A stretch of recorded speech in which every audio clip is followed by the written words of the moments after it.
Uşaqlığımızdan, lap məktəb vaxtından kitablarımız, dəftərlərimizin arxasında qan yaddaşı olardı. Orada işğalda olan torpaqlarımızın siyahısı, işğal olunduğu tarixlər yazılardı. Hər birimiz qan yaddaşına baxar, bir gün o torpaqların azad olacağı xəyalları ilə yaşayırdıq. 44 günlük Vətən müharibəsində oğullarımız xəyallarımızı gerçəkləşdirdi, qan yaddaşımızı zəfər yaddaşımız ilə əvəzlədi. Belə oğullarımızdan biri də şəhid Əsgər Babazadə Ülfət Qabiloğlu idi. Ülfət 2001-ci il yanvar ayının 28-də Lənkəran rayonunun Daştatürk kəndində anadan olmuşdu.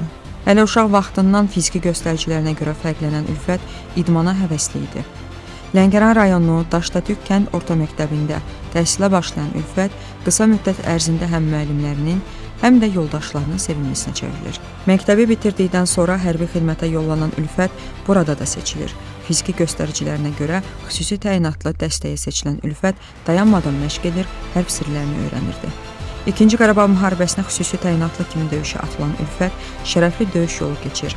O, cəbhənin müxtəlif istiqamətlərində döyüşür, məktəb vaxtı dəftərinin arxasına gördüyü qan yaddaşını addım-addım düşməni torpaqlarımızdan qovaraq zəfər yaddaşı ilə əvəzləyir.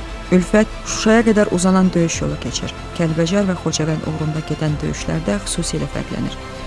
Qələbəyə çox az qaldığı bir vaxtda Şuşa uğrunda gedən döyüşlər zamanı noyabrın 8-də şəhadət ucalır. Ölümündən sonra Kəlbəcərin, Şuşanın, Xocavəndin azad olunmasına görə cəsur döyüşçü, Vətən uğrunda medalları və Azərbaycan bayrağı ordeni ilə təltif edilir. Şəhid Əsgər Babazadə Ülfət Lənkəran rayonu Daştatürk kənd qəbirstanlığında dəfn edilir.